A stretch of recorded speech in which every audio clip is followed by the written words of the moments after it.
Deutsche Welle, Learning by Ear, Fréquence, Avenir. Bonjour et bienvenue dans Learning by Ear de notre série sur la migration. Dans cet épisode, nous allons faire la connaissance de Bobby, un jeune Africain qui vit en Allemagne depuis plusieurs années. Lorsqu'il est arrivé, il a fait une demande d'asile sans succès et pendant tout ce temps, il a attendu d'obtenir un permis de travail en bonne et due forme.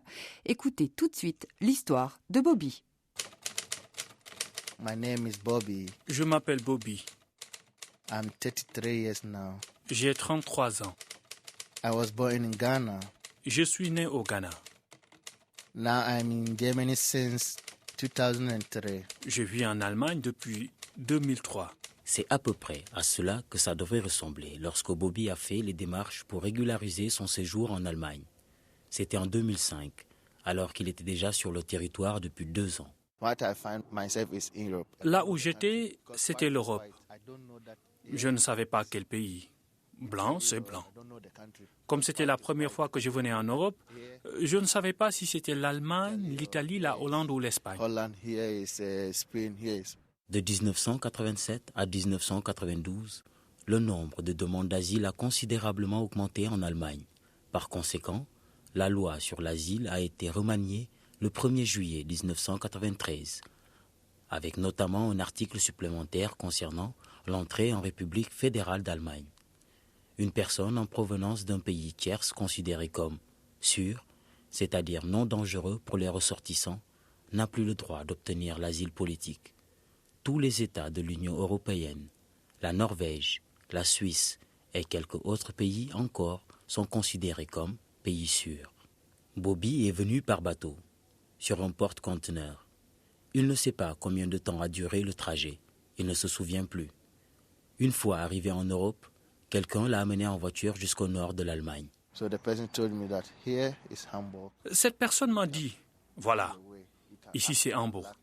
Tu ne te perdras pas. Adresse-toi à n'importe quel homme noir si tu as besoin d'aide. Moi, j'ai fait ce que je devais faire. Je ne t'ai jamais vu et tu ne m'as jamais vu. So I don't know you. You don't know me. Bobby est resté à Hambourg environ 8 mois d'après ses souvenirs, d'octobre 2003 jusqu'au début de l'été 2004. Il a mendié dans la rue tout ce temps, mais il voulait essayer de s'en sortir. Il a donc quitté la ville portuaire pour aller à Essen, un pôle industriel situé dans l'ouest du pays. Là non plus, il n'est pas resté longtemps. Mais tout ça appartient au passé. C'était en 2005. Depuis, il est installé à Cologne. I'm a serious worker. Je suis un travailleur sérieux. Il faut travailler et être sérieux dans tout ce qu'on fait. Parce que bon, tu ne peux pas rester assis et dire « je vais avoir quelque chose à manger ». Si je ne travaille pas, je tombe malade. If I'm not working, I'm sick. Bobby vit dans un centre spécial pour demandeurs d'asile dans une banlieue de Cologne. Tous ceux qui vivent ici participent à l'entretien de l'immeuble, un vieux bâtiment qui héberge des dizaines de personnes venues du monde entier. Tandis que d'autres s'occupent du jardin ou de la cuisine, le Ghanéen nettoie les escaliers 3 fois par semaine. C'est le seul travail qu'il a le droit de faire pour le moment. Une demande d'asile est considérée comme manifestement infondée si le demandeur vient d'un pays d'origine dit sûr, comme le gouvernement allemand considère qu'il n'y a ni persécution politique, ni sanction ou traitement inhumain ou dégradant au Ghana, il fait partie des pays d'origine sûrs. Lorsqu'il est arrivé à Cologne, Bobby a suivi les conseils d'un homme qui l'avait amené à Hambourg. Il a rencontré un compatriote et l'a suivi. Aujourd'hui, il ne sait pas où cette personne est passée. One day, I was inside room. Un jour, j'étais dans ma chambre et la police est venue faire un contrôle. Ils m'ont demandé mon passeport et je leur ai dit que je n'en avais pas. Le même jour, j'ai été arrêté. J'étais choqué de devoir aller en prison. Je n'avais jamais volé, je n'avais jamais tué, je n'avais jamais rien fait de mal, rien qu'à cause de ces papiers. J'étais choqué. En prison, les policiers l'interrogent toutes les 2 semaines. Il est resté détenu pendant 8 mois. Après sa libération, il a obtenu le statut de toléré. L'article 16A de la Constitution allemande ne s'applique qu'aux personnes qui sont victimes de persécutions politiques. Il s'agit d'individus qui, en raison de leur origine ethnique, leur religion, leur nationalité, leur appartenance à un certain groupe social ou leur adhésion à une idéologie politique, sont persécutés par leur gouvernement ou sont en danger de persécution au moment où ils quittent leur pays. Si l'asile est refusé, la personne est tolérée dans la République fédérale d'Allemagne jusqu'à ce que l'État trouve un moyen de la renvoyer dans son pays d'origine. Cette condition, appelée Duldung en Allemagne, peut conduire à un renvoi soudain ou bien durer des années. Dundum is like you are shaking. La Duldung, ça revient à être écartelé. Un écartèlement où l'on a un pied dans la rue et un pied dans la voiture. Tout est possible. Soit vous avancez vous-même avec votre voiture, soit une voiture va arriver et vous emmener. Bobby est mécanicien pour voiture. C'est son métier et son don, comme il dit.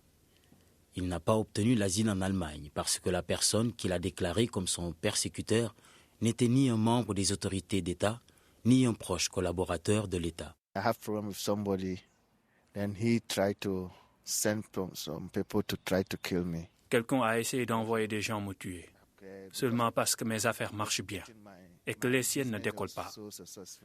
Du coup, il a voulu m'attaquer. Lorsque j'ai reçu l'appel sur mon téléphone, ils m'ont dit « Cette fois, c'est sérieux. Si tu reviens, on te fait la peau. » Je me suis dit que je serais satisfait quel que soit l'endroit où je vis.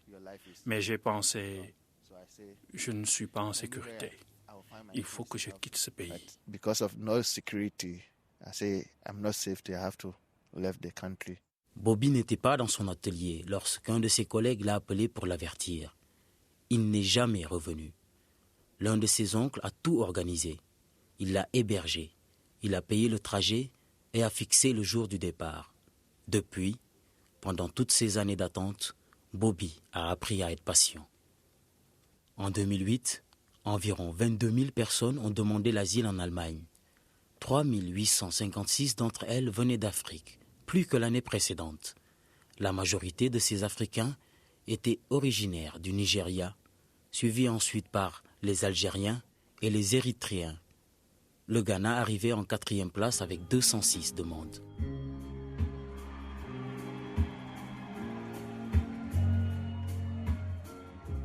Chaque fois que le temps le permet, Bobby passe de longues heures devant l'immeuble. S'il pleut ou s'il neige, il reste dans sa chambre et écoute de la musique la plupart du temps. Je réfléchis tout le temps. Je réfléchis. Réfléchir, ce n'est pas bon pour moi. Je ne me sens pas bien à l'intérieur. La musique que j'écoute, c'est la musique qui me donne de l'espoir, qui me rend heureux et me donne de la vie. Give me happy and give me life. Sa chambre ne fait que 12 mètres carrés. Elle est remplie d'affaires. Mais la plupart de ces choses n'appartiennent pas à Bobby. Elles sont à un ami qu'il a rencontré dans l'équipe africaine de football de la ville. Je ne crois pas, mais je sais qu'il est une bonne personne. Parce que je le côtoie déjà, ça fait longtemps. Depuis quand j'avais ma société, il travaillait chez moi ici. Et il travaillait bien, donc c'est mon ami. Il avait le droit de venir dans mon entreprise, mais m'aider, pas pour un salaire. Ok, see you later. Aujourd'hui, c'est dimanche. Et c'est le moment d'aller à l'église pour Bobby. Le dimanche est le jour le plus important de la semaine pour Bobby. Pour la messe, il a défait ses tresses. Il les avait depuis des semaines. Et mis un costume noir avec un t-shirt blanc. Il porte un sac plastique. Dans le sac, la Bible et une casserole. Il veut rendre la casserole à une femme qui avait préparé un plat africain pour lui la semaine dernière. I call her Mama. Je l'appelle Mama. Mama. Et elle m'appelle toujours fils. Et la dernière fois, elle m'a dit, aujourd'hui, je vais te donner quelque chose à manger. C'est pour ça qu'elle m'a donné cette nourriture. That's why she gave me this food. We have many food there. We have fufu. Il y a beaucoup de nourriture ici. Il y a du foufou. On mange différents foufous.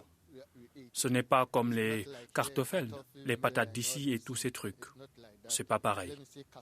Le foufou de manioc, le foufou de plantain, le foufou de cocoyam, tout ça coûte cher ici. Du coup, il faut se forcer à manger la nourriture allemande. Et des fois, on ne sent même pas le goût. Vu notre situation, on est bien obligé d'en manger.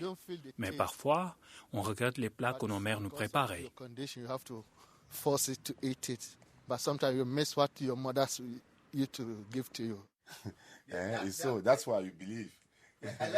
Pendant que Bobby attend que l'Office fédéral des migrations et des réfugiés prenne une décision qui dira s'il peut rester en Allemagne ou s'il doit partir, il vit au jour le jour, sans ambition précise. Il continue de travailler, d'attendre et de prendre les mêmes bus, les mêmes trains et d'aller dans les mêmes supermarchés que les Allemands, jusqu'au jour où les autorités lui donneront son permis de travailler et qu'il pourra alors trouver véritablement sa place dans son pays d'accueil ou pas. End of my story. Fin de mon histoire.